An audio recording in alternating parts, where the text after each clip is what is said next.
Descargo de responsabilidad, no soy el autor de esta historia, y dejaré el link de la historia original en la descripción. Disfruten el fic y tengan un buen día. Capítulo 32. Entre las filas de la primera legión y sus esclavos, se susurra que los cielos de Kisgorok revelan los pensamientos de su señor, si uno tiene el conocimiento necesario para analizar sus corrientes sobrenaturales sin sucumbir a la locura. Como todo lo relacionado con los ángeles oscuros, esto es a partes iguales verdad y mentira, Itzench utiliza ambas como instrumentos de manipulación. Como el ser más poderoso del mundo demoníaco, los pensamientos de Lionel Johnson moldean el planeta, lo quiera o no, y como los hijos del primarca demonio anclan sus propias heredades con hechicería para evitar su disolución, los cielos son el lugar donde su voluntad se manifiesta con mayor frecuencia, formando patrones de relámpagos sobrenaturales similares a las descargas eléctricas que se producen en el cerebro de seres inferiores. Sin embargo, al mismo tiempo, incluso Lionel Johnson está sujeto a los caprichos del dios cambiante. Su poder, su voluntad, sus emociones y pensamientos. Todo es solo juguete para el siempre cruel Tzench, hilos con los que el gran engañador hace bailar a su marioneta favorita. Y así, los cielos de Kisgorok reflejan lo que Tzench desea en cada momento. Sin embargo, para cada alma condenada del planeta, desde los poderosos duques en sus fortalezas infernales hasta la más baja escoria mutante que se afana en las nieblas que todo lo envuelven, el estado de ánimo actual del primarca demonio es evidente.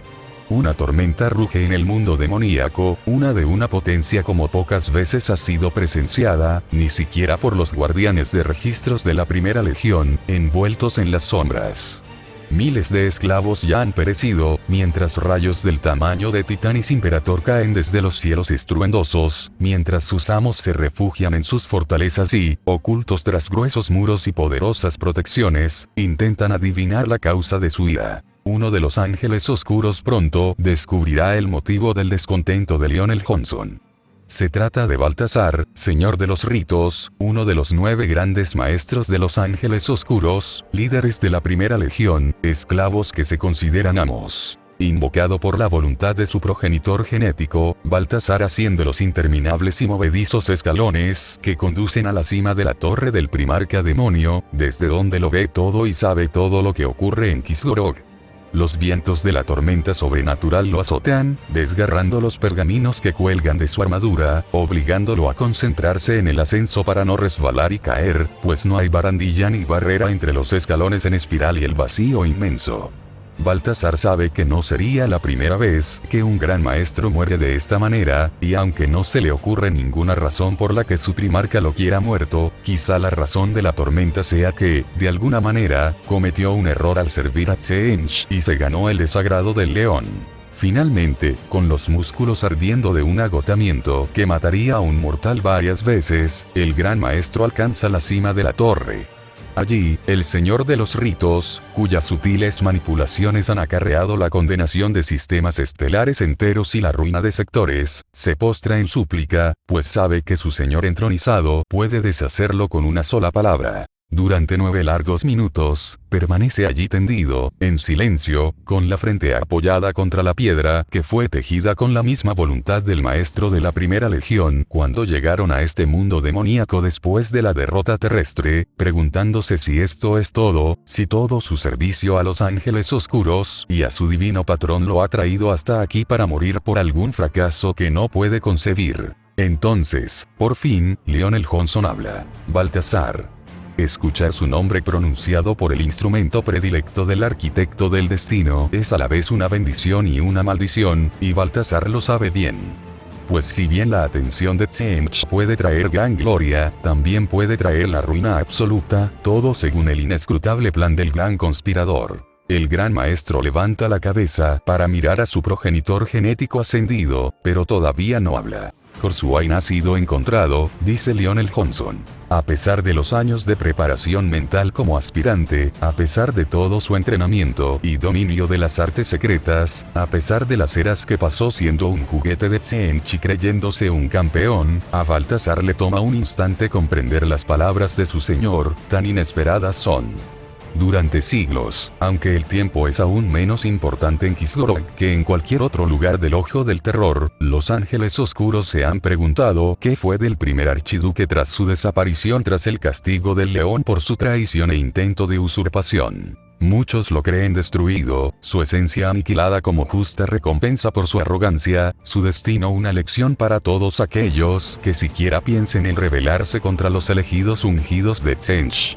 Otros lo consideran prisionero en el laberinto de cristal, reducido de señor de la primera legión al juguete de los más ruines nunca nacidos, como un ejemplo eterno de cómo nadie, independientemente de su posición y poder, está fuera del alcance de Tsench. Ahora, las palabras del león revelan la verdad. Que donde quiera que Korsuain fuera, estaba, de alguna manera, fuera del alcance de la vista del mismísimo primarca demonio. Y esta revelación cambia todo lo que el Señor de los Ritos creía saber sobre la caída del primer archiduque, recordándole una vez más que todo lo que cree verdadero está sujeto a la voluntad del arquitecto del destino. Pensó estar oculto para mí, continúa el primarca demonio, entregando aún más revelaciones a Baltasar. Se encuentra a salvo tras un velo que bloquea incluso mi vista. Pero nada puede ocultarse de la disformidad para siempre, y por eso por fin me ha sido revelado. Lionel Johnson gesticula con una mano hecha de sombra, niebla y los secretos más oscuros del universo. A pesar de las numerosas barreras que el gran maestro ha construido para proteger sus pensamientos de cualquier intrusión, el conocimiento fluye en la mente de Baltasar como agua en una jarra, y las puertas de su fortaleza mental se abren sin cuestionamientos ante la autoridad del primarca demonio. Ve la sombra del primer archiduque, encogido dentro de un recipiente mortal, mirando al primarca demonio con terror. Entonces, el portal a través del cual lo contempla se cierra, en un intento desesperado e inútil de evadir su justo juicio. No es la verdad. No es como sucedió. Ni siquiera es como lo recuerda Lionel Johnson, pues Tsench se divierte manipulando los pensamientos y sentimientos del hijo caído del emperador, no sus recuerdos. Pero sí es como Baltasar lo interpreta. Tal es el vínculo entre el primarca demonio y sus hijos que jamás pueden ver ninguna debilidad en su señor, ignorando cualquier prueba que lo contradiga y construyendo cualquier explicación necesaria para mantener este autoengaño. Solo Korsuain era inmune a esta maldición del gran engañador, por razones que solo conoce el arquitecto del destino. Reunirás un ejército. No es una orden, ni una promesa ni una profecía. Es simplemente la voluntad de Lionel Johnson, y a través de él, la de Tsench, y así se cumplirá. Realizarás los ritos necesarios para atravesar este velo que lo ocultó de mí y que ahora se ha vuelto a cerrar a su alrededor. Lo encontrarás, lo romperás y lo atarás, y luego lo traerás ante mí para que pueda dictar sobre él mi sentencia de nuevo. Y al hacerlo, reclamarás todo lo que se esconde junto a él que pueda servir a los propósitos del gran Tsench. Baltasar renueva su reverencia, presionando la frente contra la piedra que no es piedra, igual que los cielos turbulentos sobre Kisgorok no son el vacío. Su mente ya zumba, repasando sus extensas redes de contactos, aliados y enemigos. No es que estos términos no sean a menudo confusos dentro de la primera legión, como corresponde a la legión traidora, que juró lealtad al gran conspirador, deliberando a quienes incorporar, ya sea para ayudarlo o como una oportunidad para deshacerse de ellos. Como tú ordenes, así será, mi señor. 28 de noviembre de 2004, ciudad de Fuyuki. Taiga Fujimura estaba preocupada. No, mejor dicho, tenía miedo, estaba asustada, al borde del pánico, y creía que tenía buenas razones para estarlo. Los últimos días habían sido, como mínimo, frenéticos, y estaba llegando al límite de su paciencia y su temperamento, que, para empezar, todos los que la conocían coincidirían en que no eran tan largos. Primero, había habido un fuerte aumento de la delincuencia en toda la ciudad, lo que llevó a su abuelo a imponerle un toque de queda, a pesar de ser adulta y poder cuidar de sí misma.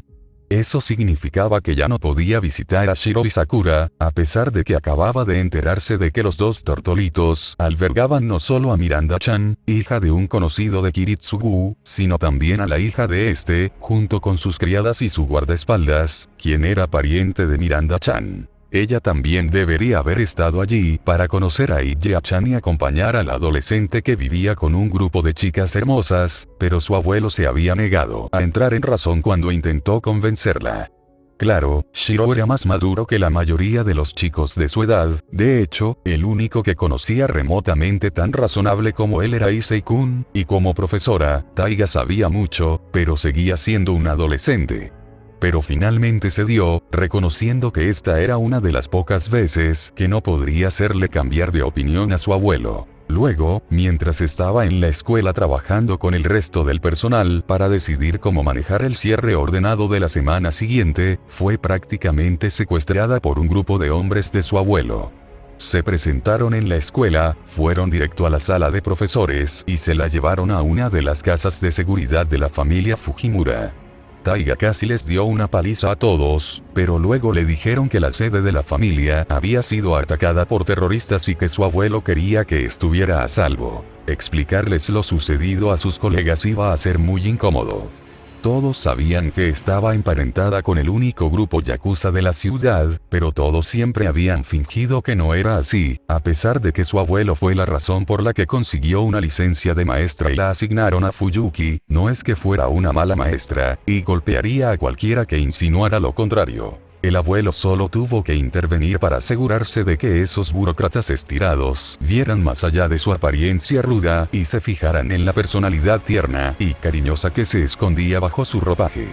Y entonces, mientras estaba atrapada en un pequeño apartamento con un par de hombres corpulentos y de aspecto sombrío vigilando, escuchó en las noticias que la razón por la que Kuzuki-san no se había presentado a la reunión de personal, la primera vez que recordaba que él había llegado tarde, era porque los mismos terroristas que habían atacado la casa de su familia habían atacado el templo Ryudou, donde él y uno de los amigos de Shirou, que también era uno de sus estudiantes, vivían. Había llamado a la residencia Miya cuando, por fin, salió el sol, pero nadie contestó. En ese momento, les había dicho a sus guardaespaldas que podían acompañarla a ver cómo estaba su, no oficial, hermano pequeño, o ir sola después de romperles todos los huesos que hiciera falta. Sabiamente, eligieron la primera opción. Taiga sabía que Shiro había seguido los pasos de su padre, y conocía el trabajo de Kiritsugu antes de que adoptara a su pupila y se jubilara del negocio. No había sido tan difícil deducirlo. Aunque fuera un poco tonta, seguía siendo la heredera de la única familia yakuza de Fuyuki, y se había criado viendo el trabajo de su abuelo. Sabía que Kiritsugu había sido un asesino, que se había retirado tras adoptar a Shiro para dedicarse a su crianza. Le costaba conciliar al hombre que había conocido con el que el abuelo le había descrito, pero sabía que éste no le mentiría sobre algo tan importante. Sin embargo, lo que no podía aceptar era la idea de que Kiritsugu hubiera entrenado a Shirou para seguir sus pasos como asesino a sueldo.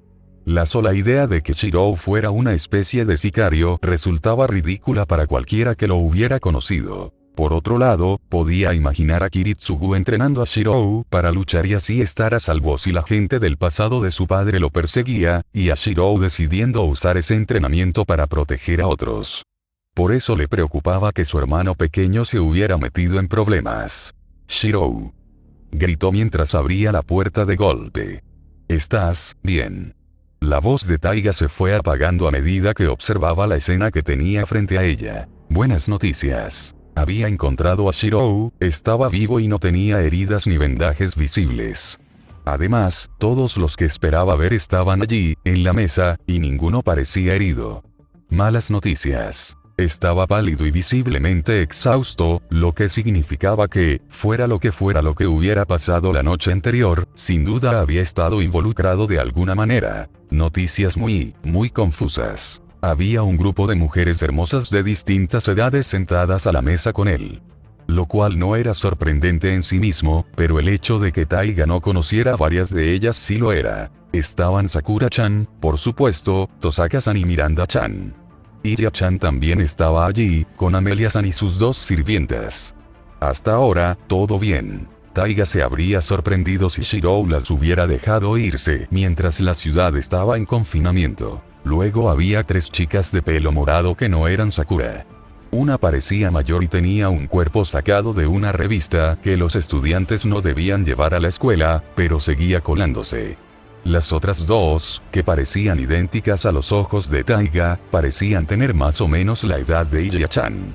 Y había una mujer que se parecía a la hermana gemela de Amelia-san, pero con la piel y el pelo más pálidos, y unos llamativos ojos amarillos. Todas la miraron fijamente, y el silencio solo se rompió por el ruido de las 3 mujeres Watson que seguían comiendo. Las 2 pálidas, Miranda-chan y su doble de aspecto mayor, aparentemente no se inmutaron por su llegada, y aunque Amelia-san la miró, tampoco dejó de comer. Lo cual, de acuerdo, Taiga sería la primera en admitir que Shirou cocinaba muy bien, pero aún así parecía un poco excesivo. «Hola, Fujine», dijo Shirou débilmente. «¿Puedo explicarlo?» «Explícate», repitió Taiga con voz tonta, sin dejar de mirar a una persona inesperada, antes de fijarse en Shirou. Era vagamente consciente de que su escolta, tras seguirla dentro de la casa por si acaso, se retiraba apresuradamente, dejándola sola para lidiar con la situación. «Sí, una explicación me vendría bien». «Bueno, ¿ves? Es complicado». Miró a su alrededor, claramente pidiendo ayuda sin recibirla. Incluso Sakura-chan simplemente sonrió y negó con la cabeza. «Maestro», dijo una de las jóvenes de cabello morado, «estás solo en esto. Deberías limpiar tus propios desastres». «¿Amo? ¿En qué clase de juego pervertido se estaba metiendo su hermanito adoptivo?» «Shirou?» preguntó con calma. Sin embargo, por alguna razón, su hermano pequeño se apartó de ella. «No es lo que ella dice», se apresuró a decir, antes de mirar a la chica que acababa de hablar.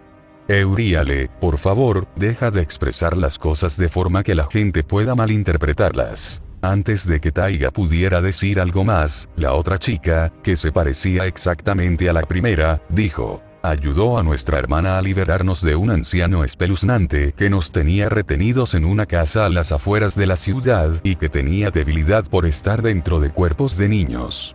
Luego, prometió cuidarnos». Taiga palideció, mientras su boca se abría y se cerraba, las palabras le fallaban. «Eso suena realmente mal cuando lo dices así», suspiró Shirou. «¿Y la verdad no lo era?», preguntó la chica, que parecía sorprendentemente tranquila para alguien que había pasado por una situación tan traumática. Taiga solo podía suponer que estaba haciendo todo lo posible por proyectar una fachada de fuerza, la pobre chica. «Bueno, no», convino Shirou a regañadientes. «Si acaso, fue peor. Pero aún así, te agradecería que no traumatizaras a mi guardián». «Shirou», susurró Taiga. «¿Qué demonios?». «El hombre en cuestión estuvo involucrado en todo este lío terrorista», explicó Shirou. Sakura encontró a la hermana de la chica, Medusa-san, señaló a la belleza de cabello morado más alta de la habitación, y necesitaba nuestra ayuda para rescatarlas, y así lo hicimos. Sacamos a Euriale y a Steno de allí. Y no fuiste a la policía, ni a ver al abuelo, porque... El hombre en cuestión era muy rico e influyente en su tierra natal, hasta el punto de que involucrar a las autoridades solo habría puesto en peligro a mis hermanas, explicó la mujer alta de cabello morado. Lo rastreé hasta su guarida en esta ciudad con la ayuda de Shirou, pero después de eso, me apresuré a entrar sin pensarlo, y Shirou no tuvo más remedio que acompañarme para protegerme. Sin su ayuda, me temo que yo también habría acabado en las garras de ese bastardo. Bueno, está bien, supongo que no puedo culparte entonces, dijo Taiga, antes de volverse hacia su pupila. No se le había escapado que Medusa no había mencionado lo que le había pasado al bastardo en cuestión, y sabía lo suficiente por su relación con los negocios de su abuelo como para no preguntar. Pero no puedes seguir metiéndote en ese tipo de cosas, Shirou. ¿Qué harían Sakura-chan e Iya-chan si algo te pasara? Ese es un golpe bajo, Fujine. Hizo una mueca. Usaré cualquier método si eso significa que dejas de ponerte en peligro. Insistió. Sobre todo con lo que está pasando en Fuyuki ahora mismo. No tienes que preocuparte por eso, Fujine. Intentó tranquilizarla la pelirroja. La situación está resuelta y los responsables han sido arrestados. No habrá más problemas.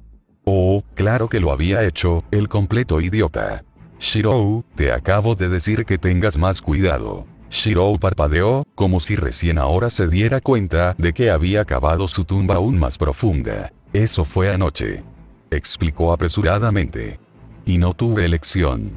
Habían tomado como rehenes a todos los del templo. La situación habría sido muy mala si no hubiéramos ido a rescatarlos. Nosotros. ¿Quiénes son esos nosotros, señor? No íbamos a dejar que Shirou saliera solo a enfrentarse a los responsables de los recientes disturbios, Fujimura-sensei, respondió Miranda, con una expresión de fría serenidad, solo estropeada por una leve sonrisa al mirar a Shirou. Lo acompañamos a la guarida de estos criminales y lo ayudamos a lidiar con ellos. ¿Por qué? Empezó Taiga, antes de recordar que la familia Watson supuestamente estaba emparentada con un antiguo colega de Kiritsugu. Claro, eso lo explicaría. Espera, ¿dijiste algo sobre el templo? Sí, los encontramos y los rescatamos a todos, incluido Issei, dijo Shirou, asintiendo para tranquilizarlos. Estaban maltratados, pero deberían recuperarse. Los llevamos a la escuela y llamamos a la policía. Deberían estar todos en el hospital ahora. Taiga se sentía en conflicto. Por un lado, como adulta responsable y guardiana, debía reprender a Shirou por hacer algo tan peligroso. Por otro, se sentía profundamente aliviada de que Issei-kun y Kuzuki-san estuvieran bien, y orgullosa de su hermano menor por poner fin a la amenaza que amenazaba a la ciudad. Ni por un instante pensó que pudiera estar mintiendo. La sola idea de que Shirou le mintiera era ridícula. Está bien. Supongo que lo hiciste bien. Ahora, añadió, con la mirada fija, déjame comprobar si estás bien. Ignorando las protestas de Shirou, empezó a revisarlo en busca de alguna lesión oculta, sin molestarse en arrastrarlo a otra habitación antes.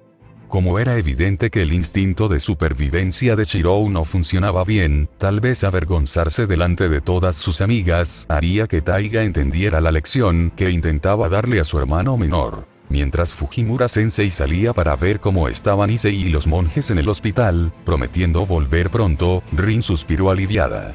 La mujer era una excelente maestra y parte de la familia de Shirou, pero aún era mucho. Tuvieron suerte de que Rin recordara que el amigo de Shirou seguía inconsciente en una de las habitaciones de invitados, cuando regresaron a casa a tiempo para que Rider lo llevara, con cuidado, al gimnasio donde estaban los demás monjes, con una nota para los agentes del conglomerado que habían tomado el control de la zona para asegurar que la versión oficial fuera que siempre había estado con las demás víctimas del secuestro.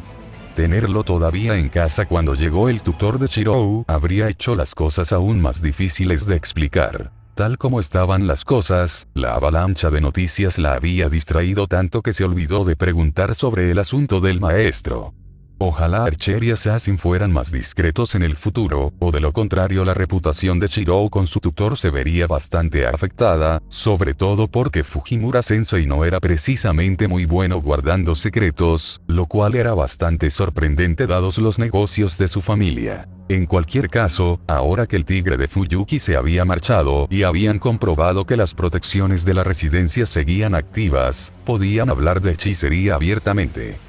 No habían tenido tiempo de hacerlo antes, ya que al despertar, todos tenían demasiada hambre como para pensar en otra cosa que no fuera comida. Le dije a El Melloi que podía compartir lo que sabía con su hermana, la heredera de Archibald, y el subdirector Bartomeu, y explicó Rin una vez que terminaron de limpiar y estaban todos sentados en la sala, todos fingiendo no ver a Sakura apoyada en Shirou a un lado, mientras que Saber hacía lo mismo en el otro, e ella estaba sentada en el regazo de su hermano. O, al menos, fingía no sentir envidia. También le dije que nos encargaríamos de que pudiera volver a Japón para hablar de esto en persona. Y, ahora que la jefa de Tosaka tenía tiempo para reflexionar, se le heló la sangre al darse cuenta de que Lorelei Bartomeu estaba involucrada en este lío. ¡Dios mío! Iba a venir en persona para expresar su descontento con la situación, ¿no? Rin sintió que la presión arterial le subía ante la mera idea de encontrarse con la infamemente severa vicedirectora de la asociación. Entonces deberíamos empezar con esto, para evitar problemas más adelante, dijo Shirou. En un instante, los tres maestros de Fuyuki accedieron a su conexión con el contrato de Geas entre ellos y el Melloi, y activaron las cláusulas que le permitirían regresar a Fuyuki. Esa era una preocupación menos para Rin. Que un señor de la Torre del Reloj muriera de un infarto mágico camino a verlos por un incumplimiento de contrato habría sido muy incómodo. pero aún le quedaban muchos motivos de preocupación, y uno de ellos debía abordarse de inmediato. «Tengo una pregunta», preguntó Rin. «Anoche estábamos demasiado cansados para pensar en ello, pero ¿cómo es que los sirvientes siguen aquí?» «Tienes razón», dijo Lancer, frunciendo el ceño confundida, abriendo y cerrando el puño como si comprobara que seguía en pie. «Nuestra existencia se sustentaba en el Gran Grial, incluso en su estado corrupto. Con la guerra terminada y el sistema destruido, deberíamos habernos ido, pues nuestras invocaciones cumplieron su propósito. Es decir, ustedes, los maestros, son poderosos, y no hemos luchado ni hecho gran cosa desde que el Grial fue destruido, sí, pero aún así, ¿cómo se sienten?» «No siento mayor tensión en mis circuitos», comentó Shirou, frunciendo también el ceño.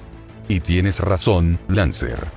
Con el contrato que existe entre nosotros, los maestros, sin duda debería haber notado un cambio ahora que mantenemos a 6 sirvientes sin el apoyo del Gran Grial. Ganaran o perdieran, ayer debería haber sido el último día de los sirvientes en este mundo. Bueno, a menos que pretender ganara, en cuyo caso todos hubieran deseado que así fuera, pero esa era una pesadilla en la que Rin no quería pensar ahora mismo. Aunque no lo había dicho en voz alta, esa había sido parte de la razón por la que dejó que Ryder se acostara con su novio el día anterior. Creía que se lo debía. Trabajando juntas, Rin y Sakura podrían quizás apoyar a un Servant, e Iriasbiel probablemente podría hacerlo sola gracias a sus mejoras. Y Shirou, por supuesto, era Shirou. No hacía falta decir más. En resumen, mientras los Servants no usaran sus habilidades, no era imposible que pudieran apoyar incluso a los 6 Servants presentes en la sala. Pero aún debían sentir la pérdida de sus reservas de maná, y no era así. Aún había una pequeña pérdida, pero era igual que antes. Y aunque Rin no iba a decir que estaba descontenta de que los sirvientes siguieran allí, incluso si 3 de ellos se habían acostado con su novio, uno estaba siendo molestado por su propio maestro por seguir su ejemplo, y los 2 últimos eran un par de provocadores molestos, no pudo evitar esperar a que la situación se complicara. La hechicería seguía la regla del intercambio equivalente. No se podía obtener nada sin pagar el precio apropiado, y el equivalente a 6 sirvientes no iba a ser algo pequeño. ¿Estamos seguros de que el Grial ha desaparecido?, preguntó, buscando la explicación más obvia posible. «No sé mucho sobre el funcionamiento interno del sistema de invocación», dijo saber, pero Corfaeron logró manifestar el Grial como una copa antes de ser abatido, así que al menos debería haber gastado el maná acumulado del Gran Grial. Sin embargo, la caverna se derrumbó justo después de usar mi noble fantasma en el Grial, así que no tuve tiempo de echar un buen vistazo. Dado que apenas lograste salir cargando a Senpai antes del colapso, es perfectamente comprensible, Saber-san, dijo Sakura. Salir con vida era tu prioridad más importante. Y ya, eres quien más sabe sobre los mecanismos del Grial, dijo Shirou, haciendo que su hermana adoptiva se pavoneara de orgullo ante el cumplido, a pesar de la situación. ¿Puedes averiguar de dónde proviene el maná que alimenta a nuestros Evans? Debería poder, frunció el ceño la chica de cabello plateado. Dame un momento. Cerró los ojos y su cabello comenzó a flotar y brillar mientras canalizaba prana a través de él.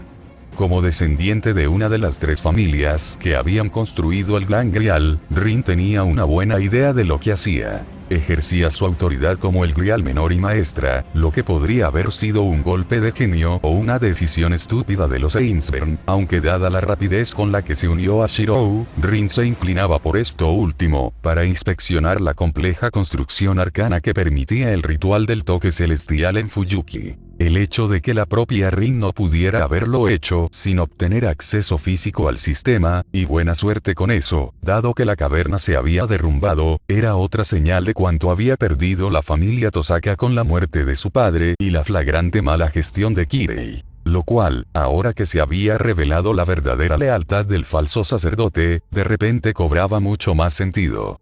Rin no estaba segura de cuánto de las acciones de Kirei habían sido motivadas por querer sabotearla para que no interfiriera en los planes del Grial Negro y cuánto por su propia diversión, pero no le cabía duda de que ambas cosas habían influido. Además, también necesitaba contactar a la iglesia, ¿no?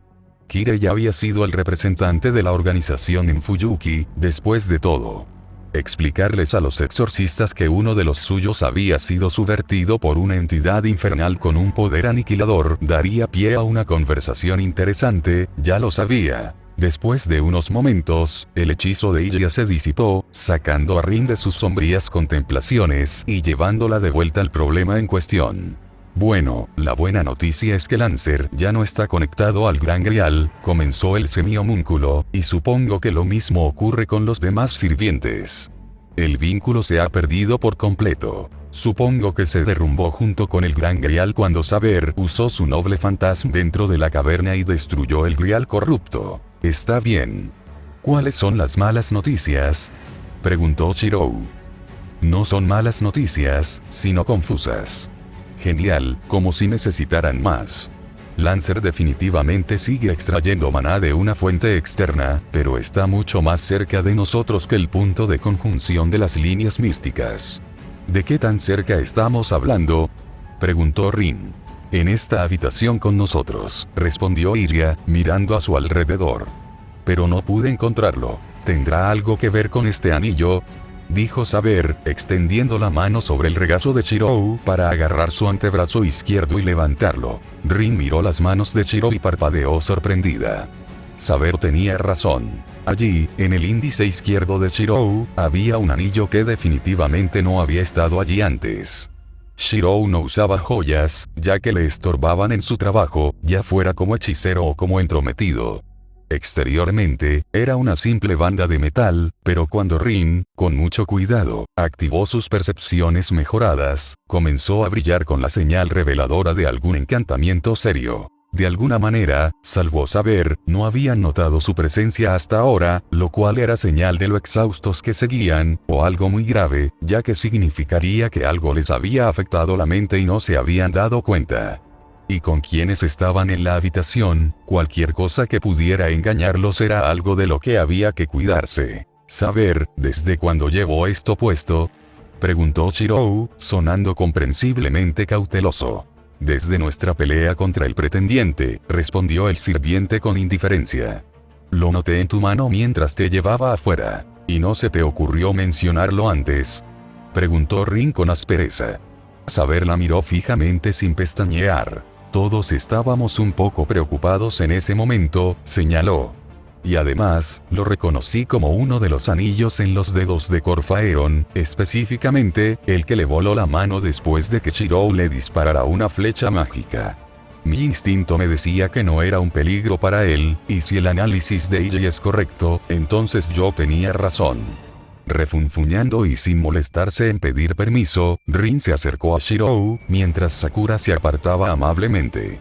Retiró la mano de su novio de la de Saber y la levantó hasta que el anillo quedó justo frente a sus ojos, antes de tocarlo con cuidado y entonar. Análisis estructural. Su escudo familiar brilló, el hechizo se activó y la información sobre el anillo comenzó a fluir a la mente de Rin. Al principio, solo captó los detalles más básicos. Dimensiones, peso, etc., pero luego, como si se hubiera activado un interruptor, el flujo de información se convirtió en una verdadera inundación, y finalmente tuvo que interrumpir el hechizo antes de que su cerebro se sobrecargara. Así las cosas, terminó con un dolor de cabeza terrible y tuvo que apoyarse en la mesa para no desplomarse. Rin, ¿qué pasa?, dijo Shirou, moviéndose ya para apoyarlos. Estoy bien, dijo, no del todo sincera. Solo un poco de migraña, nada más. Y lo más importante, sé que es este anillo.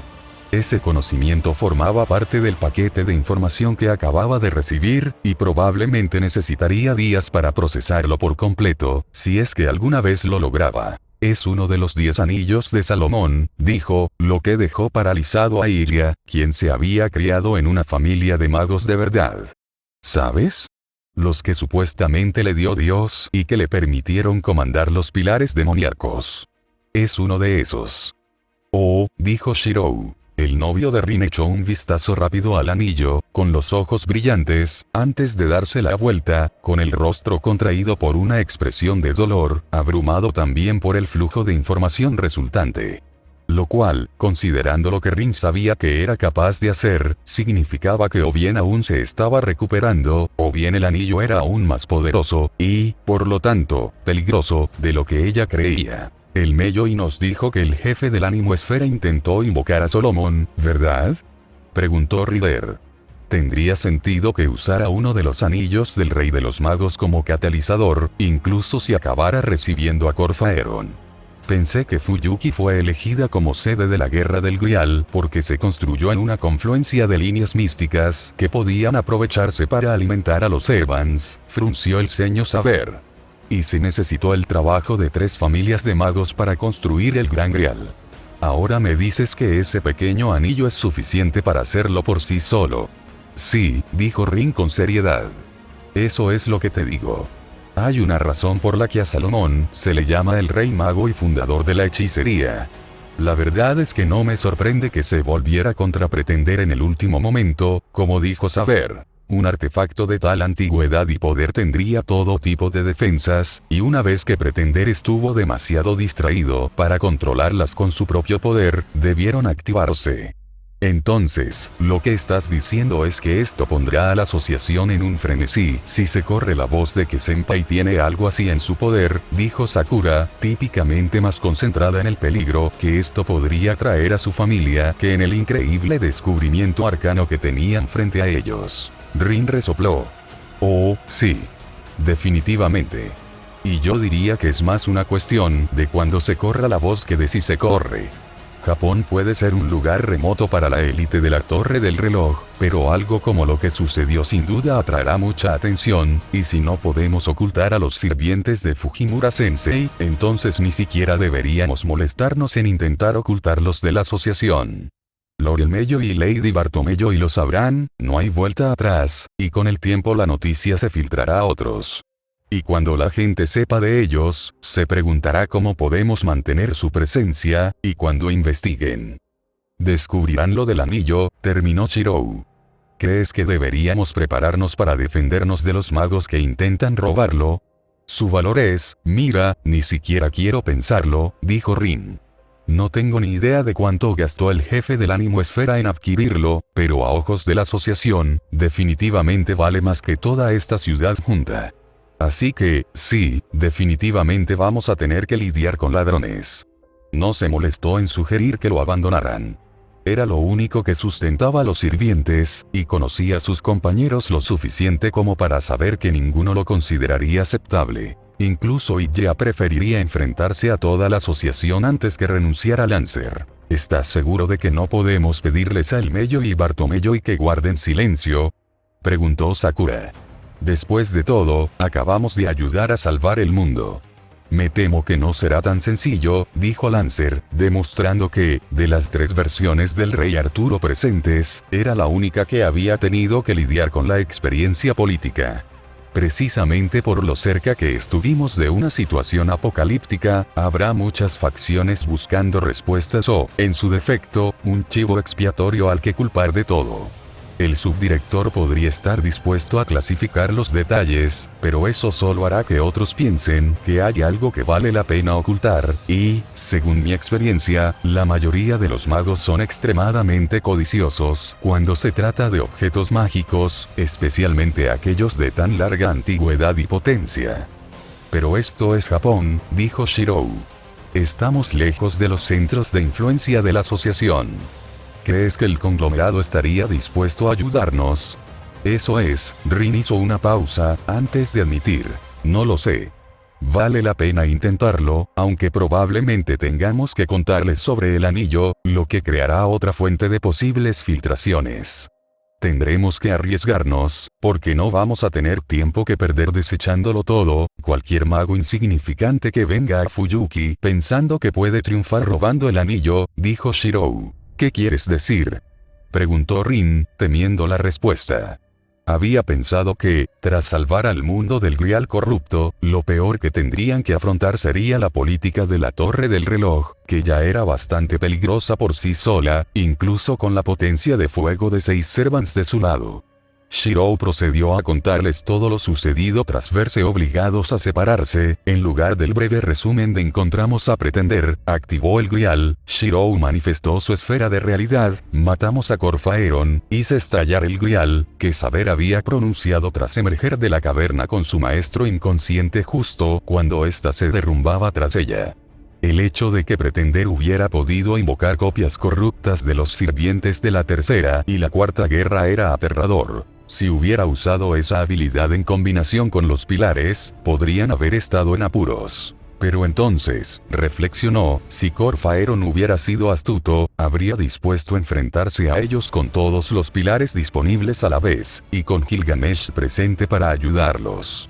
En cambio, su obsesión por convencer a Shirou y las consideraciones rituales de su plan les habían ayudado a ganar. Finalmente, Shirou llegó al final de su relato y describió lo que Saber y él habían visto a través de la grieta en la realidad que se había abierto después de la derrota de Pretender. Por eso creo que vamos a necesitar la potencia de fuego que nos da un grupo de sirvientes, dijo el pelirrojo.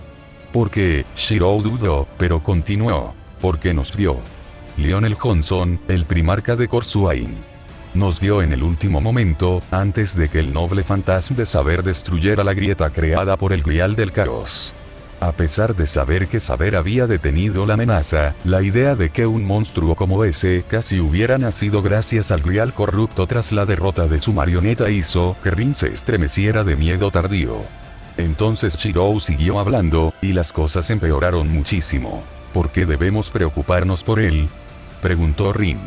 Solo forma parte de ese universo alternativo del que Corsuain y Corfaeron fueron rescatados por el Grial tras ser contaminado por Angra Mainyu en la tercera guerra. Claro, si hubiera logrado atravesar la grieta y materializarse, las cosas habrían ido mal, pero por lo que dijiste, no ocurrió, y ahora que el Grial está destruido, no hay riesgo de que algo así se manifieste a través de la segunda magia, a menos que un reflejo de Selrech decida intervenir, pero dijiste que uno te ayudó a superar el noble fantasma del pretendiente, así que es poco probable. No, Rin, no lo entiendes. Esa era tu teoría, y era la mejor que se nos ocurrió. Pero eso no significa que fuera correcta. El rostro de Shirou estaba tan serio como Rin nunca lo había visto, y también podía ver el miedo detrás de él. Lo que fuera que hubiera visto en ese último momento en la caverna del Gran Grial lo había conmocionado. Lo que sentí cuando el Johnson me miró, era real, Rin. No sé cómo es posible, pero sé que es cierto.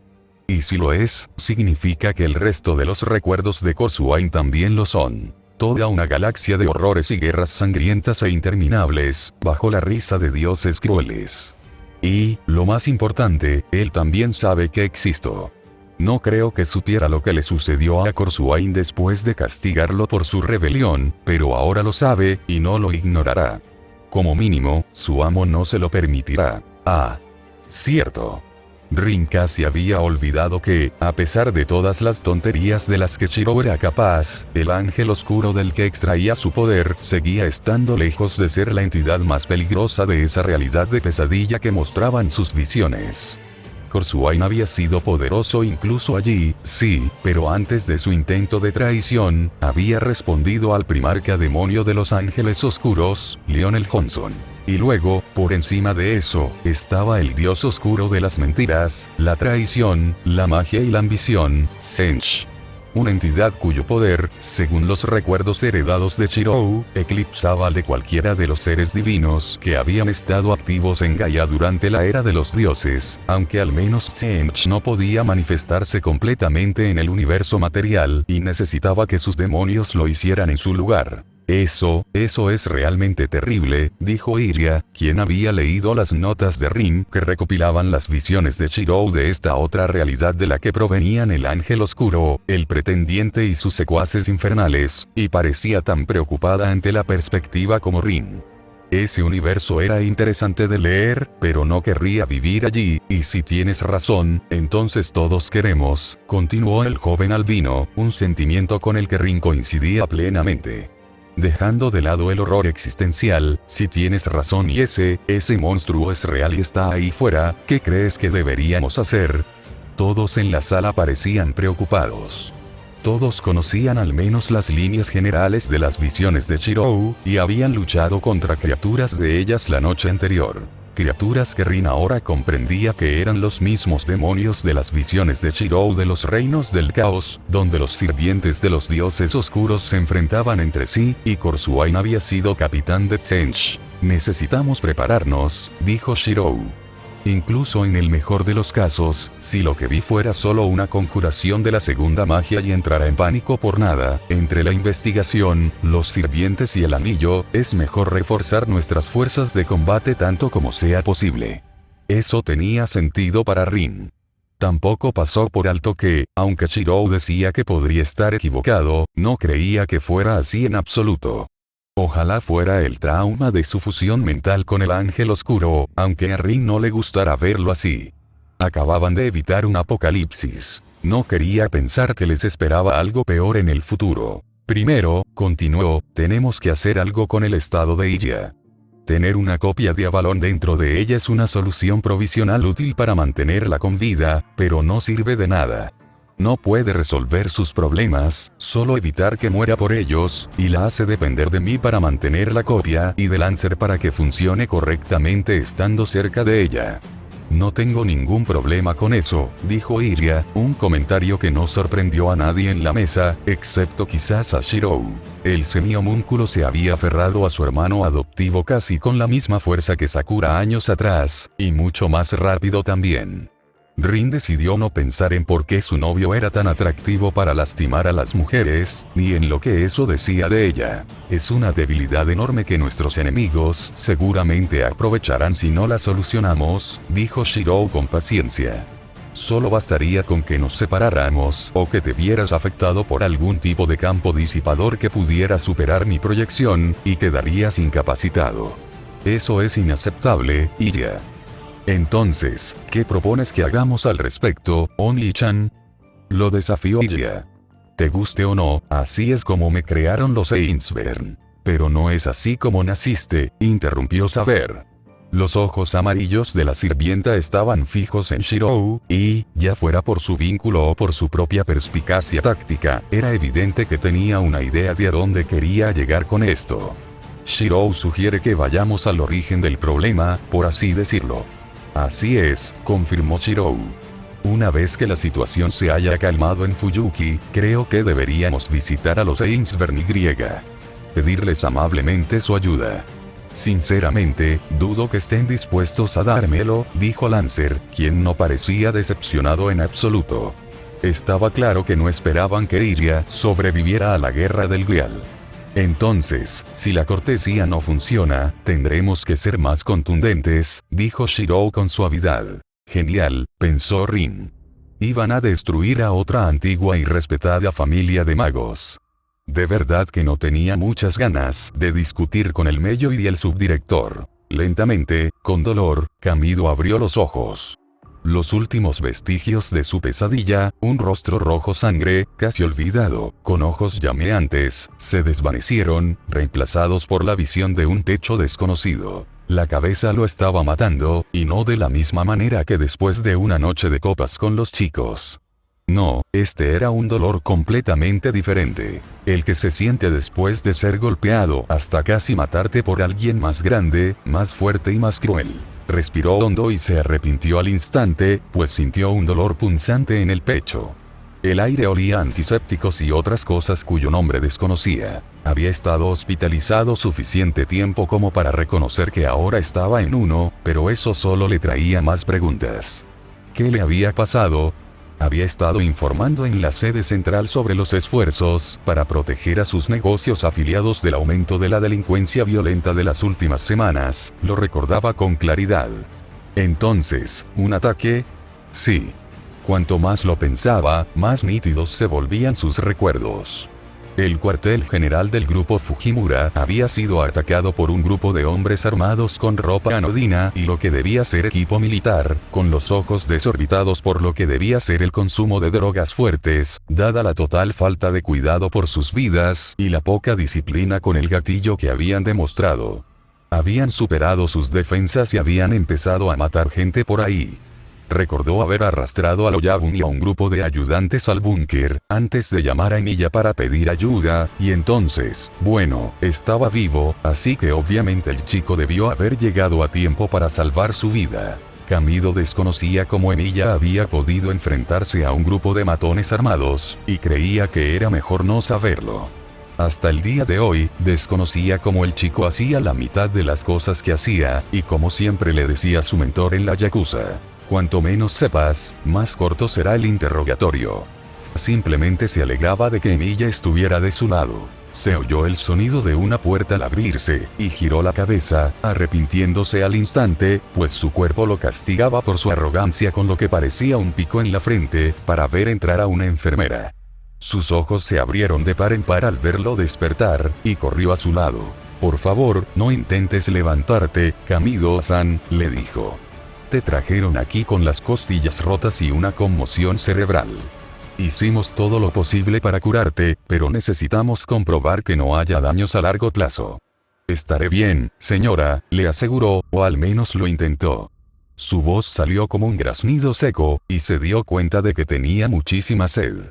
Ella debió de notarlo, porque inmediatamente fue a traerle un vaso de agua, que bebió agradecido. El líquido tibio era el mejor que había probado en su vida. La enfermera fue a buscar a un médico, quien le hizo algunas revisiones y, afortunadamente, aumentó la dosis de analgésicos, convirtiendo su migraña punzante en un dolor de cabeza más tolerable.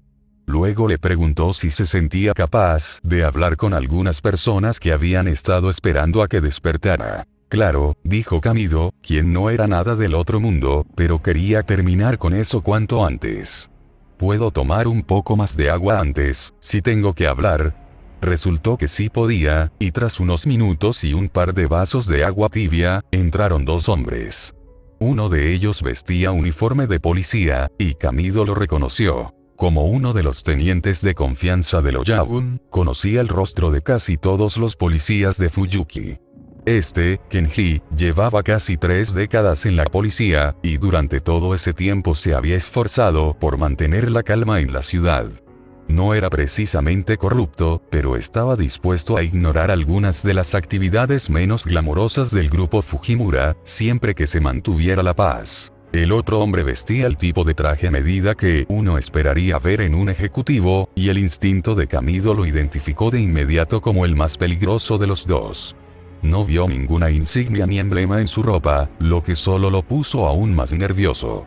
Se dijo a sí mismo que si los hombres de negro lo hubieran hecho desaparecer, lo habrían hecho antes de que despertara. «Buenos días, Kamido-san», dijo el policía. «Buenos días, Kenji-san», respondió el yakuza postrado en cama.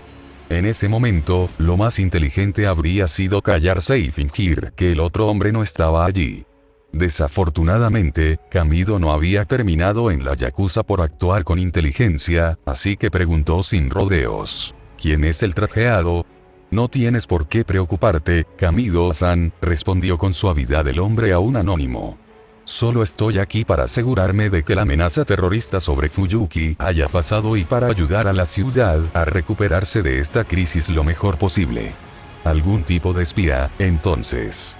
Kamido no estaba al tanto de cómo funcionaba exactamente la inteligencia japonesa últimamente, eso le superaba, pero tenía sentido que respondieran a los problemas que habían sacudido a Fuyuki recientemente.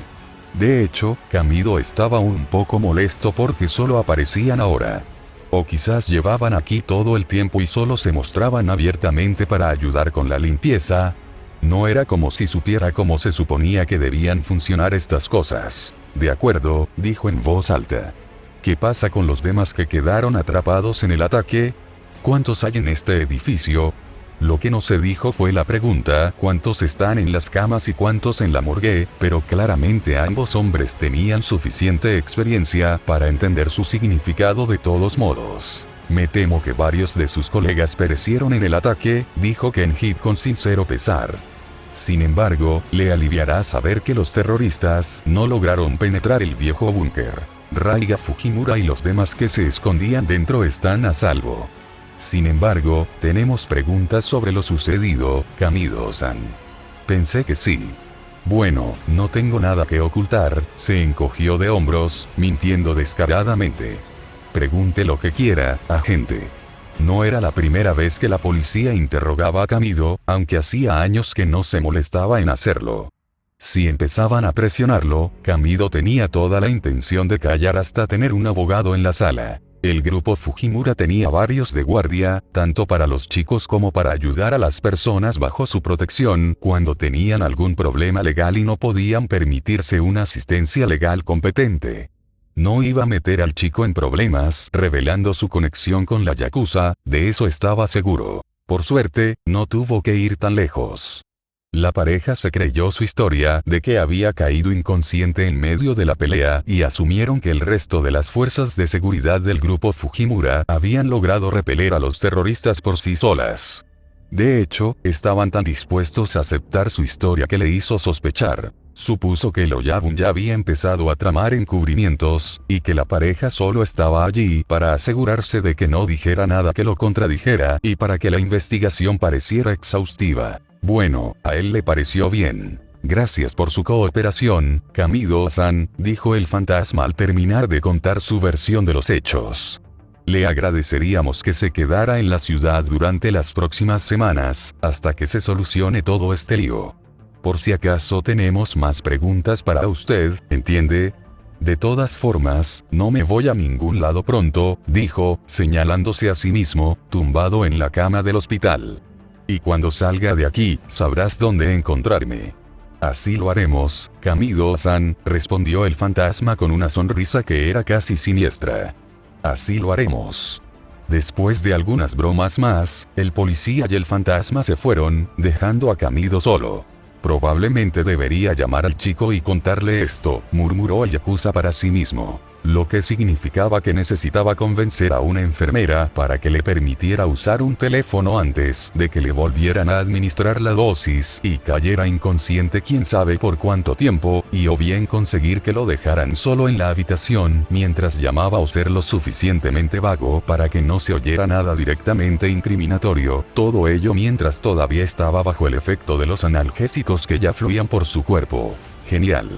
Bueno, nadie había dicho nunca que ser un yakuza no conllevara una buena cantidad de desafíos interesantes. Sorpresa.